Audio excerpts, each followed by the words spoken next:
Okay, so we need to start with the original equilibrium price. Okay, so the original equilibrium price is PE, and the original equilibrium quantity is QE. Now, the government decides to introduce a subsidy equal to PC and PP.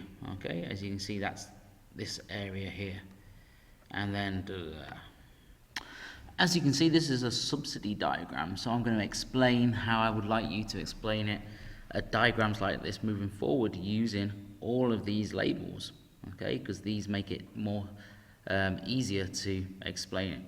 So the story starts again at the beginning, like I've been saying. So the original equilibrium price of PE and the equilibrium quantity of QE is where we start. Then the government decides to introduce a subsidy equal to PCPP. Okay, so you can see it's the same as this area here. So in some books they might have some labels here to say AB. So the subsidy is PCPP. This acts as an incentive for producers to supply more. So supply shifts to the right because producers who were unable or unwilling to supply at PE can now supply at price PP.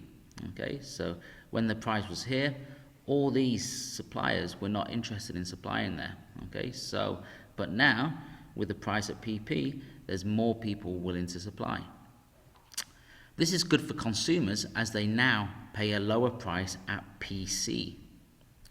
And because of the lower price, this acts as an incentive for consumers to change their quantity demanded. So along the same demand curve is quantity demanded because it's to do with price. So there's an increase in quantity demanded of QE to Q sub. Producers are also happy as their revenue increases from an original FEG because revenue is price times quantity. So they originally got PE times QE, which stands for FEG. But now, because they receive this price, producer price, they now get A, B, C, D, E, F, G, and I and J. Okay, so now they get PP times by Q sub, so their revenue increases. However, the government have to pay the total subsidy. So the total subsidy is PCPP times by the quantity demanded and supplied at this price. Okay, so it's effectively this rectangle here, A, B, C, D, E, F. This represents the total subsidy that the government has to pay. So some taxpayers might not be happy with this because they have to pay these taxes. There's also an opportunity cost to society because this money, all this money, could have been spent on something else, like building hospitals or providing more schools.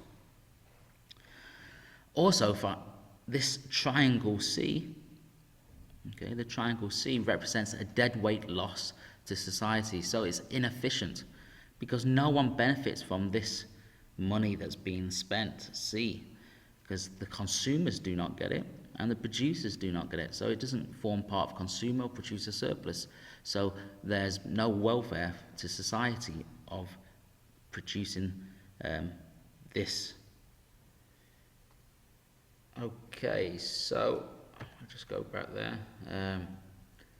This is the sort of thing that I would want you to be writing. So the original equilibrium price is PE and quantity is QE. Then the government decides to introduce a subsidy equal to PC to PP. This acts as an incentive for producers to supply more. Producers who were unable or unwilling to supply at PE can now supply at price PP. The supply curve shifts to the right from S to S sub. This is good for consumers as they now pay a lower price of PC. And because of the lower price, this acts as an incentive for consumers to change their quantity demanded from QE to Q sub. Producers are also happy as their revenue increases from FEG at the original equilibrium to A, B, C, D, I, J plus FEG. However, the government pays a total subsidy of A, B, C, D, E, F, which taxpayers will need to pay for. There is an opportunity cost as the money could have been spent on something else.